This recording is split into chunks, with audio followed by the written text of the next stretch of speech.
दोस्तों नमस्कार। 4PM news network 4PM Gujarat पर आप सभी का बहुत बहुत स्वागत है। मैं हूं आपका दोस्त मयूर जानी।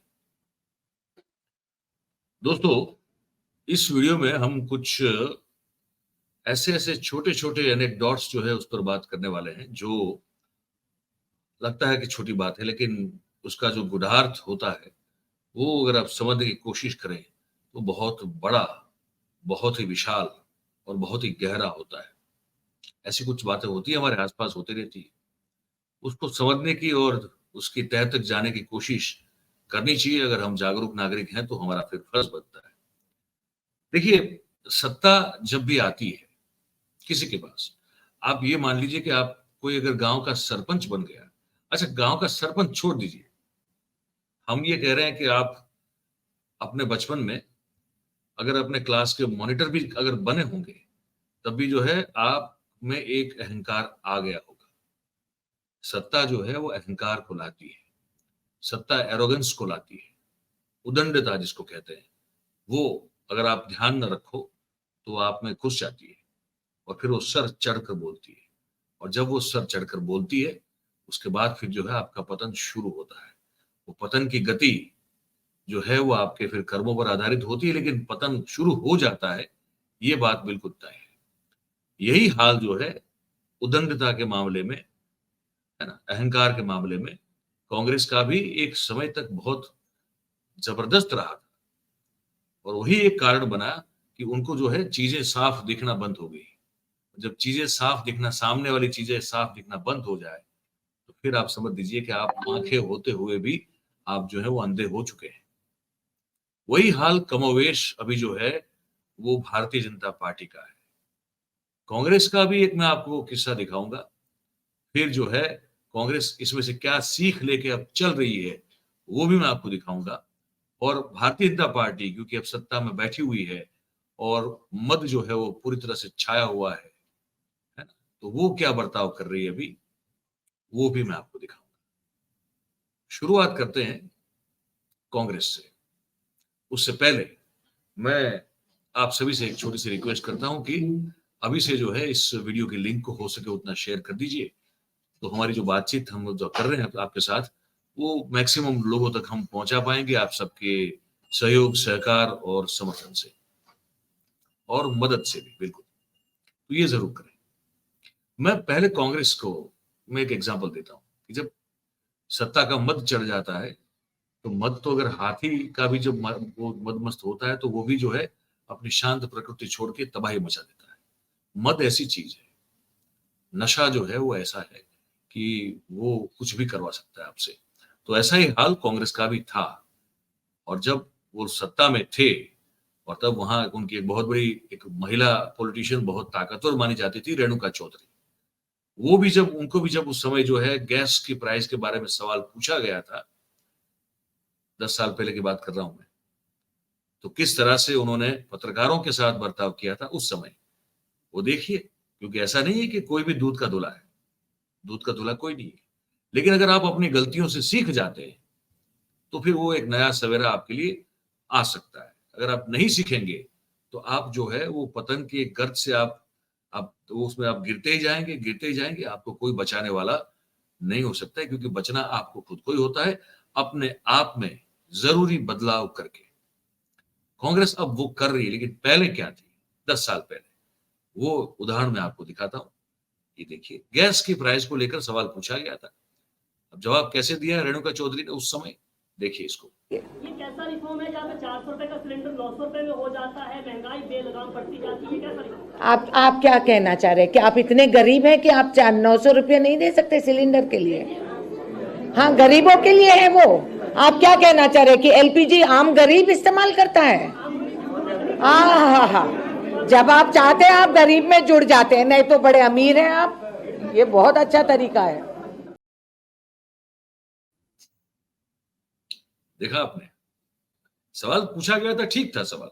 अब वो 900 रुपए हो गए सिलेंडर के, तो गरीब को कैसे वो, अब वो इस बात को, अपनी बात को, सरकार के बात को एक एक शालीनता से भी रख सकती थी। लेकिन क्या किया रेणुका चौधरी ने उस समय, वो जो जर्नलिस्ट था, जो पत्रकार था, जो महिला थी कोई, उसको जो है एक तरह से उदंडता से, अहंकार से भरा, अपमानित करते हुई शैली से जो है वो जवाब दे दिया।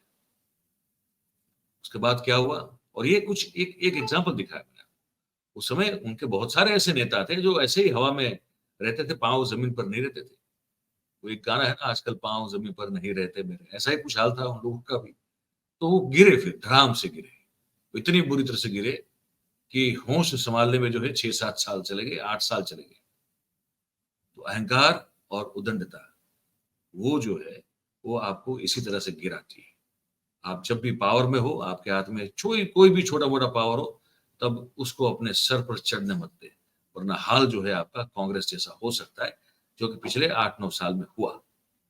अब वही स्थिति में भारतीय जनता पार्टी जो है उस मनोस्थिति में घुस चुकी है। वो उसमें प्रवेश कर लिया है उन लोगों ने, क्योंकि वो चयन करते हुए बातचीत का, शब्दों का, सिंबल का, संकेतों का चयन करने के लिए भी आपका विवेक बुद्धि का जागरूक होना, आपका सतर्क होना, आपके पांव जमीन पर रहना बहुत जरूरी है, वरना आप कुछ कहना चाहेंगे, अर्थ कुछ और निकल जाएगा। जैसे कि ये विवाद कल से शुरू हुआ है, सोशल मीडिया पे बहुत चल रहा है, अखबारों में भी जो है कहीं थोड़ी बहुत उसकी जो है वो एक तरह से उसको नोटिस किया गया है। वो क्या पता आपको, आपको पता होगा, एक एक बहुत ही सुपर डुपर पॉपुलर एक फिल्म की पूरी एक वो श्रृंखला है, टर्मिनेटर के नाम से, जिसने आर्नोल्ड श्वार्ज़नेगर की जिंदगी बना दी। वो एक फिल्म जो है, उस फिल्म के चलते आर्नोल्ड श्वार्ज़नेगर एक ऑस्ट्रिया से आया हुआ, ऑस्ट्रेलिया नहीं, ऑस्ट्रिया से, जर्मनी के जो बिल्कुल बगल में है, वहां से आया हुआ एक ऐसा आदमी जो ना ठीक से अंग्रेजी बोल सकता था हॉलीवुड में, ना वो ठीक उसको एक्टिंग का पता था, आता था, कुछ नहीं था। लेकिन उस आदमी की करियर बना दी वो टर्मिनेटर फिल्म थी, जहां पे वो एक फ्यूचर से आए हुए एक ऐसे साइबोर्ग का रोल करता है, जो ह्यूमन बॉडी में जो है वो मशीन है, जिसकी ना कोई फीलिंग्स है, ना उसको कोई अनुकंपा है, कुछ नहीं है, ना करुणा, मतलब भावनाओं के नाम पर शून्य है, क्योंकि वो मशीन है। ऐसा जो कैरेक्टर था उसका नाम था टर्मिनेटर। अब ये भारतीय जनता पार्टी वालों को, मैंने कहा कि जैसे सत्ता का नशा सर पर चढ़कर बोलने लगा है, तो अब प्रधानमंत्री नरेंद्र मोदी को उन्होंने जो है वो पोस्टर बनाया और उसमें उनको बना दिया टर्मिनेटर। और टर्मिनेटर के बना के उनके नीचे लगा कि आप कुछ भी कर लो, 2024 में तो मोदी आएंगे। अब वो ठीक है, लेकिन टर्मिनेटर क्यों दिखाया इनके, आपने इनको टर्मिनेटर का दिखाना का मतलब ये होता है कि ये जो आप कैरेक्टर चूज कर रहे हैं वो संवेदनाहीन है, वो भावनाहीन है, वो फर्क ही नहीं करता, उस तक जो है लोगों की कोई भी भावना पहुंचती नहीं है। उस पर जो टिप्पणियां शुरू हुई है वो मैं आपको दिखा रहा हूं। वो एक तो सोशल मीडिया पे एक एनोनिमस जो पोस्ट है, मैं आपको पहले वो दिखा देता हूं, देखिए इसको। ये पोस्ट में लिखा गया है कि नाम दिया टर्मिनेटर, जो इंसान नहीं, साइबोर्ग यानी कि मशीनी हत्यारा है, और दोनों तरफ आग। ये जो पोस्टर में दिख रही है आपको, एक तरफ मणिपुर और दूसरी तरफ हरियाणा की आग है। अब देखिए पोस्टर भी भाजपा ने छापा ही ऐसा है, क्या करें। बाकी साइन ऑफ एक्सक्लेमेशन है, और नीचे देखिए 2024, फिर आश्चर्य चिन्ह, फिर आई विल बी बैक, फिर आश्चर्य चिन्ह। अब ये भी बहुत बड़ी गलती है, कोई जो भाषा जानता नहीं उसने ये बनाया हुआ है। तो ये जो सोशल मीडिया यूजर है उसने इस चीज को पकड़ा हुआ है, पकड़ लिया, कहा कि बाकी साइन ऑफ एक्सक्लेमेशन है, तो अंतिम पंक्ति का अर्थ निकलता है आश्चर्य ही होगा अगर मैं 2024 में वापस लौटा। और ये जो अर्थघटन है वो बिल्कुल सही है, अगर आप भाषा को ठीक से जानते हैं तो कहाँ कौन सा चिन्ह लगाना, प्रश्नार्थ चिन्ह कहाँ लगाना, आश्चर्य चिन्ह कहाँ लगाना, है ना, कोमा कहाँ लगाना, फुल स्टॉप कहाँ लगाना, ये सब जो है उसके एक वो तरीके है, उसका एक ग्रामर, जिसको लिंग्विस्टिक कहते हैं, उसमें ये सब आता है। तो इसका मतलब तो यही निकलेगा। तो यहाँ जो है वो बहुत कुछ जो है बड़ी भद्दी मजाक का कारण बना ये पोस्टर। उसके बाद डॉक्टर मेडुसा, जो आप जानते हैं हमारे साथ एक कार्यक्रम में आ चुकी है, बहुत ही जागरूक और इंटेलेक्चुअल महिला है, और बहुत ही शिक्षित, सिर्फ डिग्रियों के मामले में नहीं, दुनिया को देखने समझने के मामले में उन्होंने एक पोस्ट कर दी। अब उनके भी बहुत सारे जो है वो फॉलोअर है, देखिए क्या कह रही है। वो कह रही हैं कि एट बीजेपी फॉर इंडिया, माना अंग्रेजी केवल एक भाषा है, किसी की बुद्धिमत्ता का परिचय नहीं है। इसका मतलब यह नहीं कि डिक्शनरी खोले बिना कुछ भी अनाप शनाप लिख देंगे। मुझसे ही पूछ लेते कि बहन टर्मिनेटर का क्या मतलब होता है, तो हम गलत थोड़ी बताते। फिर वही है, वो पोस्टर जो है वहां पे रखा गया है। अच्छा, इसके बाद जो है सुप्रिया श्रीनेत ने फिर जो है इस मुद्दे पर जो है अपनी टिप्पणी कर दी ट्विटर पे ही। क्या कहा मैं बताता हूँ आपको, दिखा था और सुना था। देखिए, वो लिख रही है कि चरण चंपको, टर्मिनेटर की न आत्मा है, न भावना, न कोई परिवार। वो बस दंगा, तबाही, विध्वंस के लिए ही जाना जाता है। ये आग की तस्वीर दहकते हुए मणिपुर की है क्या, ऐसा वो पूछ रही है कटाक्ष करते हुए। और फिर कह रही है कि सही चित्रण किया है आपने आपके साहब का। आप समझ रहे हैं? तो हर चीज वो उल्टी पड़ रही है।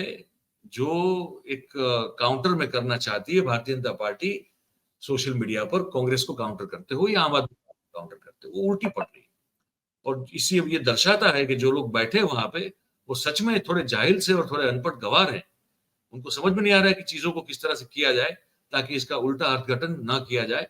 अगर सही अर्थघटन भी किया जाए तो वो जो आश्चर्य चिन्ह है वो बिल्कुल सही है कि आप ही को आश्चर्य है कि क्या मैं लौटूंगा 2024 में, मैं आऊंगा क्या, या खुद अपने आप से जो है आश्चर्य से पूछ रहे हैं। तो ये एक बहुत बड़ा एक प्रॉब्लम है। और जब सत्ता मैंने कहा चढ़ जाती है सर पर, ये सब होता है। और जब आपको अपनी गलती का एहसास हो कि आपने जो हमने जो किया था, हम जब सत्ता में थे तब हमसे कुछ गलतियां हुई है, उसको कैसे सुधारेंगे।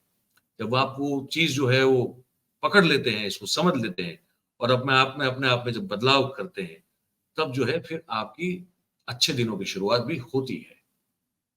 तो राहुल गांधी का एक जेस्चर बहुत सोशल मीडिया पे वायरल हो रहा है, जिसमें मल्लिकार्जुन खड़गे कर्नाटक में जो 100 दिन पूरे हुए उनकी सरकार को, और कर्नाटक में जाके उन्होंने जो है लोगों को कहा कि किस तरह से हमने जो वादा किया था आपको वो सब पूरे किए हैं 100 दिन में।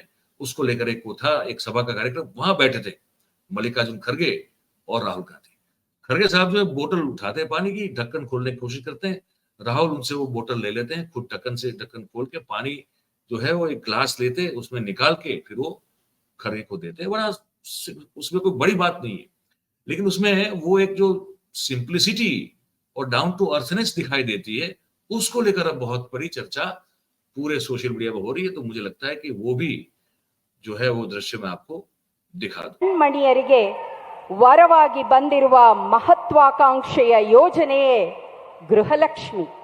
ಬಂಧುಗಳೇ, ತಮಗೆಲ್ಲರಿಗೂ ಕರ್ನಾಟಕ ಸರ್ಕಾರದ ಮಹಿಳಾ ಮತ್ತು ಮಕ್ಕಳ ಅಭಿವೃದ್ಧಿ ಇಲಾಖೆಯ ಪರವಾಗಿ ಸ್ತ್ರೀ ಸ್ವಾವಲಂಬನೆಯತ್ತ ಒಂದು ದಿಟ್ಟ ಹೆಜ್ಜೆಯಾಗಿರತಕ್ಕಂಥ ಗೃಹಲಕ್ಷ್ಮಿ ಯೋಜನೆ ಅನುಷ್ಠಾನ ಸಮಾರಂಭಕ್ಕೆ ಕಾರ್ಯಕ್ರಮದ ನಿರೂಪಕರಾಗಿ ನಾನು ಶಂಕರ್ ಪ್ರಕಾಶ್, ನಾನು ಅಪರ್ಣಾ, ತಮ್ಮೆಲ್ಲರಿಗೂ